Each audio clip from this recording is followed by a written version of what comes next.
Good morning all of you. आज एक नया चैप्टर है रीजनिंग का कैलेंडर, जो वेरी इंपॉर्टेंट है, बराबर एग्जाम में आता है। तो सबसे पहले हम आपको सिखाएंगे उसमें कैलेंडर में कि सौर वर्ष क्या होता है। जरा देखिए,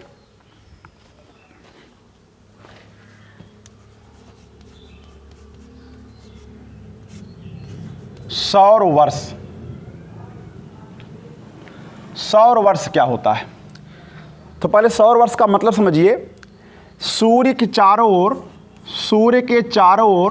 जो पृथ्वी है वो दीर्घ वृत्ताकार मार्ग पर चक्कर लगाती है।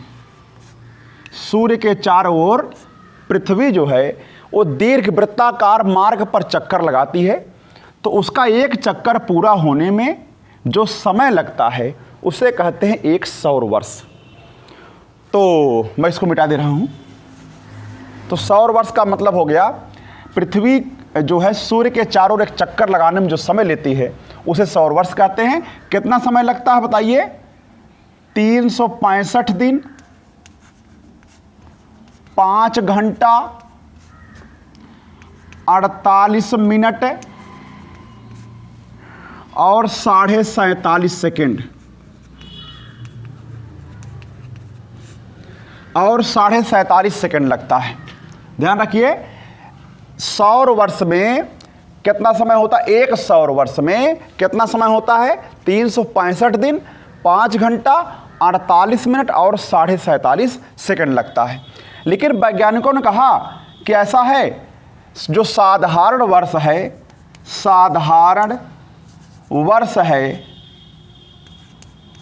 उसमें हम लोग मान लेते हैं 365 दिन होता है।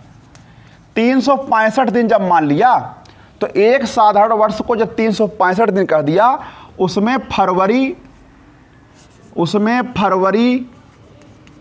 को 28 दिन का मान लिया गया है। फरवरी को 28 दिन का मान लिया है। क्या वास्तव में साधारण वर्ष में जो 365 दिन माना गया है क्या इसी के बराबर है? नहीं।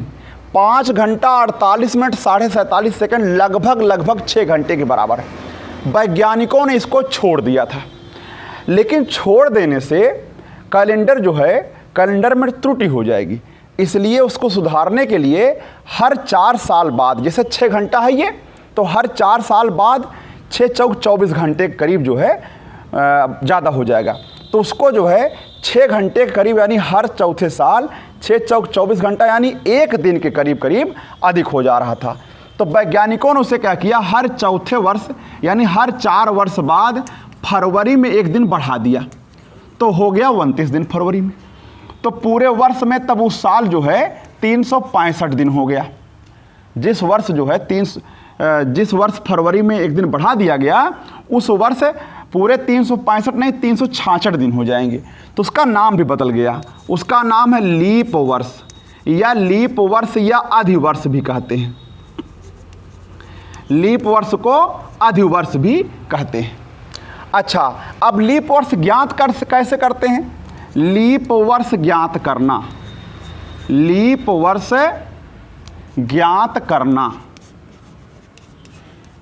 कैसे ज्ञात करते हैं, जरा ध्यान दीजिएगा। चूंकि आप जानते हैं हर चौथे वर्ष जो है, हर 4 वर्ष बाद लीप वर्ष आता है। तो यानी अगर कोई वर्ष जैसे 2000 लीप वर्ष है तो 2004 लीप वर्ष होगा, 2008 लीप वर्ष होगा, 2012 लीप वर्ष होगा, 2016 लीप वर्ष होगा, 2020 लीप वर्ष होगा। लेकिन हमें ज्ञात कैसे करेंगे? ध्यान रखिएगा, वर्ष या वर्षों की संख्या में 4 से भाग कर दीजिए। वर्ष या वर्षों की संख्या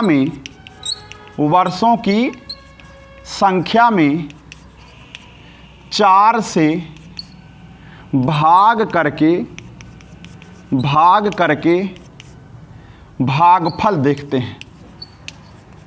भागफल देखते हैं।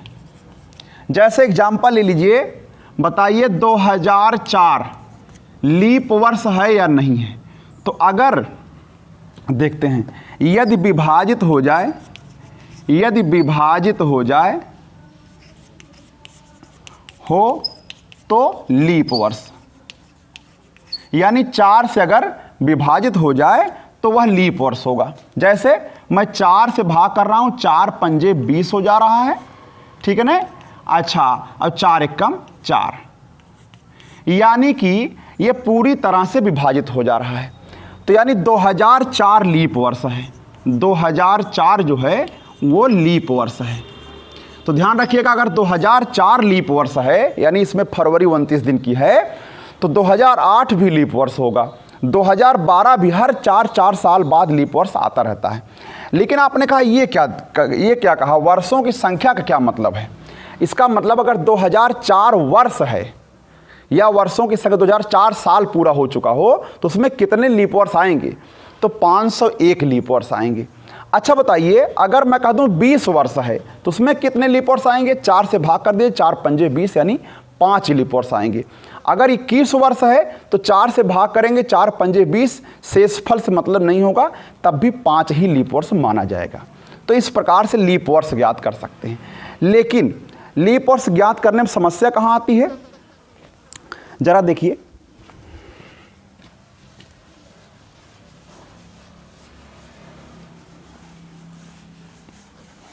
लीप वर्ष ज्ञात करने में समस्या कहां आती? जैसे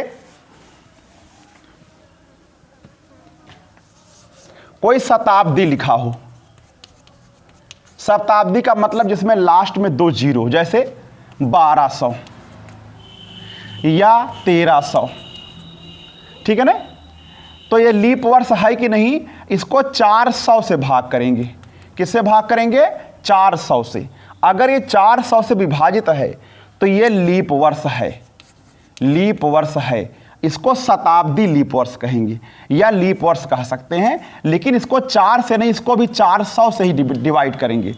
ध्यान रखिएगा, जब शताब्दी के रूप में हो तो 4 से डिवाइड नहीं करेंगे, तब 400 से डिवाइड करेंगे। ये लीप वर्ष नहीं है, ये साधारण वर्ष के अंतर्गत आएगा।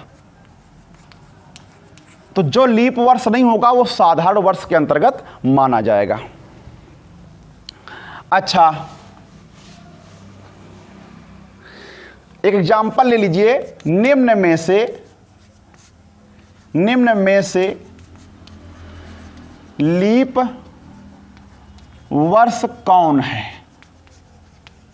चलिए, मैंने लिख दिया 1300, 2008, 1950 और 1400। इसमें कौन सा लीप वर्ष है?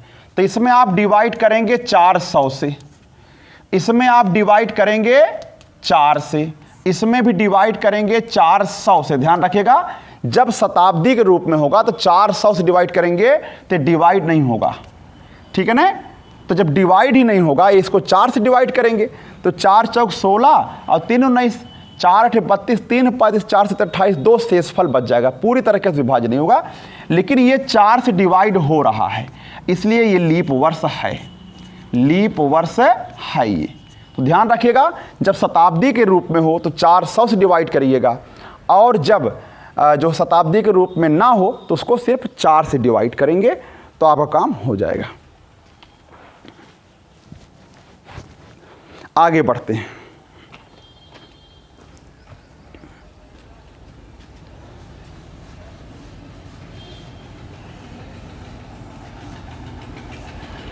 जरा देखिए, विषम दिन क्या होता है? विषम दिन,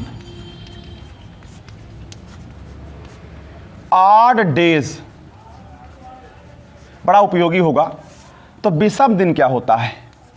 दिनों की संख्या में 7 से भाग करके शेषफल को विषम दिन कहते हैं, विषम दिन कहते हैं।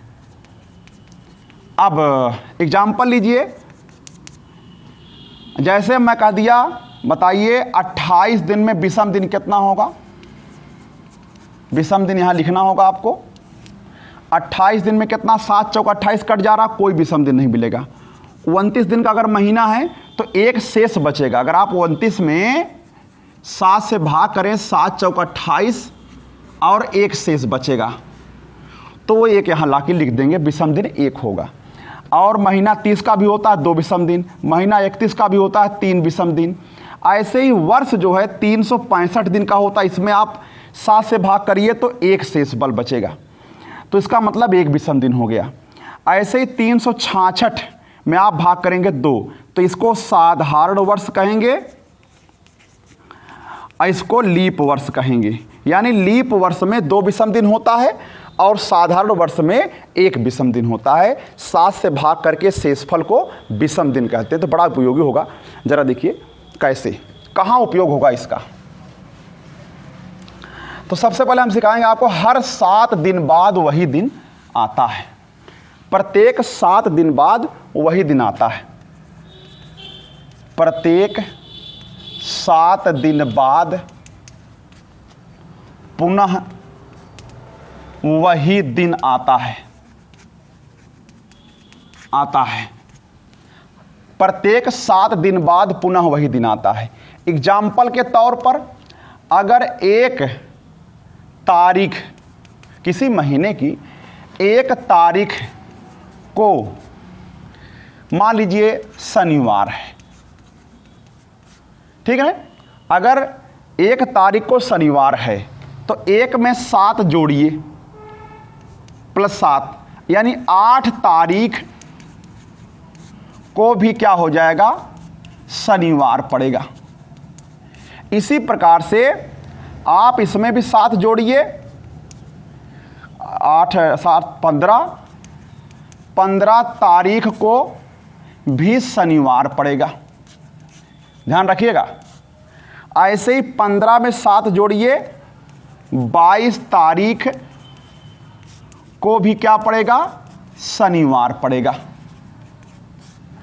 ऐसे ही 22 में आप 7 जोड़िए, 29 तारीख को भी शनिवार पड़ेगा। अच्छा, आपने देखा कि जो है हर 7 दिन बाद वही दिन आ रहा है, यानी 1 तारीख को जो दिन है वही दिन 29 तारीख को भी आ रहा है।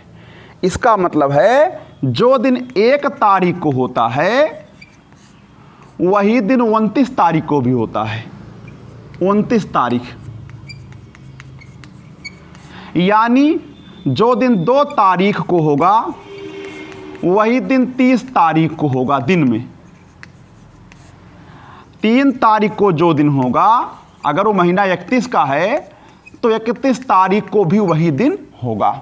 एक बात और ध्यान रखिएगा, जो दिन 1 तारीख को वही दिन 29 तारीख को, जो दिन 2 तारीख को वही दिन 30 तारीख को, जो दिन 3 तारीख को वही दिन 31 तारीख को, और जो दिन इन तीनों में पड़ता है यानी 29, 30 और 31 को जो दिन पड़ता है वही पूरे महीने में 5 बार आता है। एक माह में 5 बार वही दिन आता है जो 29, 30 और 31 को पड़ता है। जैसे अगर मान लीजिए 29 तारीख को रविवार है, अगर 29 तारीख को रविवार है, इसका मतलब है कि रविवार पूरे महीने में 5 बार आएगा। तो इसको आप लिख सकते हैं, चाहे तो आगे बढ़ते।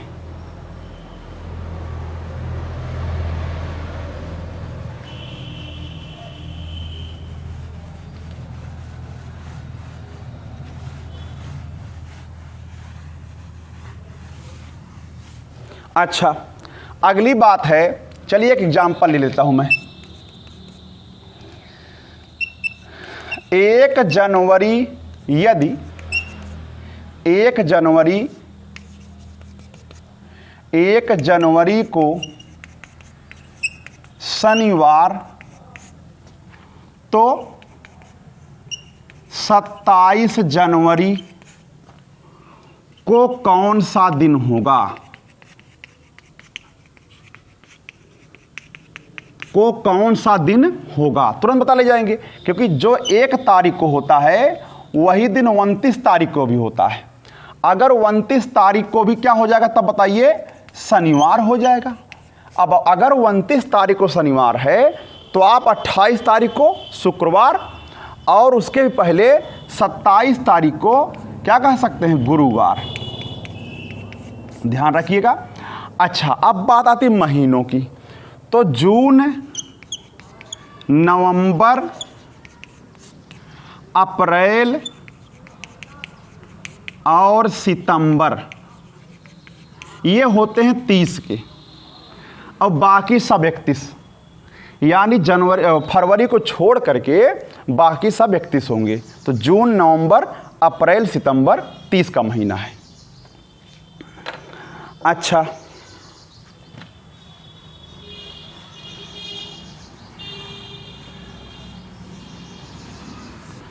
ऐसे ही क्वेश्चन और ले लेते हैं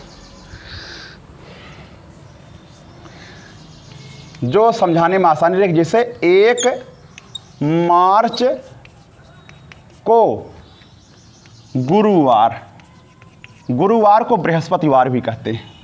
1 मार्च को गुरुवार, तो 25 मार्च को दिन क्या है, क्या है ये निकालना है।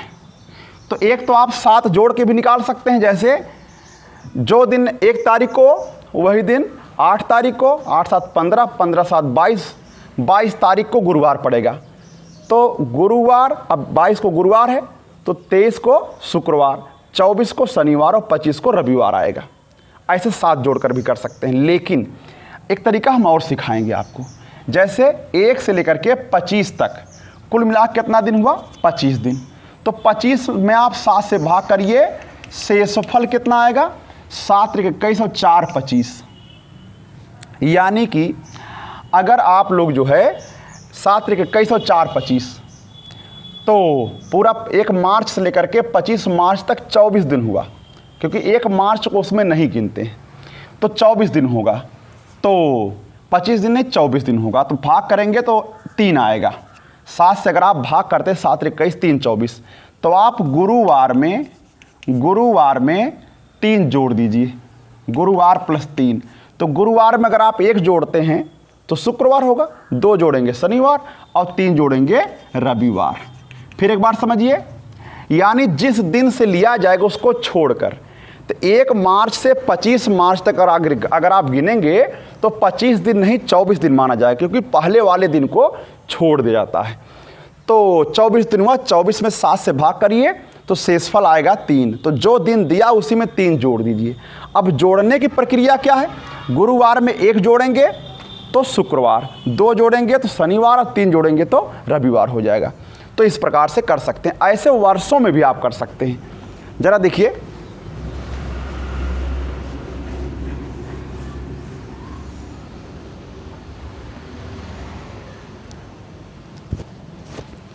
ऐसे वर्षों में कैसे करेंगे, जरा देखिए।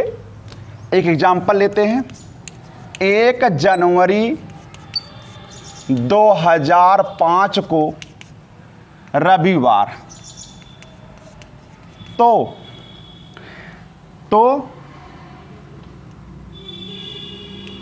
31 दिसंबर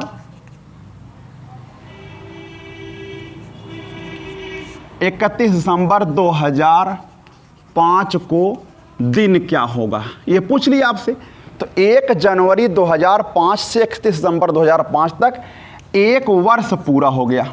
यानी 365 दिन में विषम दिन कितना होता है, 1 वर्ष। भाई वर्ष कहाँ शुरुआत होती है, 1 जनवरी से लेकर के 31 दिसंबर तक। लेकिन ये साधारण वर्ष था, क्योंकि 2005 साधारण वर्ष है। भाग करके आप चेक कर सकते हैं।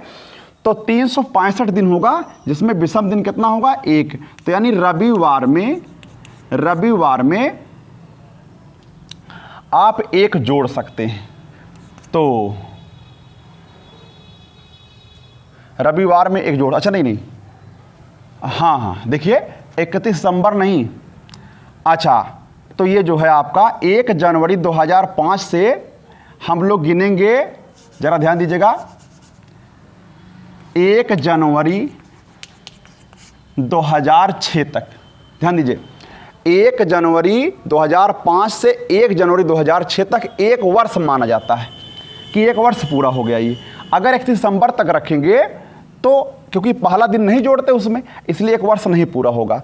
तो 1 जनवरी से 1 जनवरी तक एक वर्ष पूरा मान सकते हैं। तो जब एक वर्ष पूरा हो जाएगा तो रविवार में एक जोड़ दीजिए, यानी 365 दिन में एक विषम दिन, तो रविवार प्लस 1 क्या हो जाएगा, सोमवार हो जाएगा। तो इस प्रकार से आप लगा सकते हैं। तो ध्यान रखिएगा 1 जनवरी से 1 जनवरी तक एक वर्ष पूरा होगा। इसी प्रकार से अगर आप अगला एग्जाम्पल लेते हैं, 1 जनवरी 2005 को मंगलवार, 1 जनवरी 2005 को मंगलवार। देखिए एक बात और, जैसा इसके पहले हमने जो लिखा था, अगर 31 दिसंबर 2005 को पूछता तो अगर 1 जनवरी को सोमवार है तो यानी कि 31 दिसंबर को रहा होगा रविवार, यानी साधारण वर्ष का जो प्रथम दिन होता है वही अंतिम दिन भी होता है। तो ये भी आप कह सकते हैं। चलिए, तो 1 जनवरी 2005 को अगर मंगलवार है तो 1 जनवरी 2007 को क्या होगा, कैसे निकालेंगे। आप देखिए 5 से 6 1 साल हुआ, 6 से 7 2 साल हो गया, यानी सिर्फ 2 वर्ष हुआ है। तो 2 वर्ष में आप देखेंगे चूंकि साधारण वर्ष है ये, इसलिए 2 विषम दिन होगा। तो बस क्या करेंगे, मंगलवार में आप 2 जोड़ दीजिए, 1 जोड़ेंगे तो बुधवार और 2 जोड़ेंगे तो गुरुवार हो जाएगा। तो इस प्रकार से आप कर सकते हैं। आगे हम आपको कल सिखाएंगे।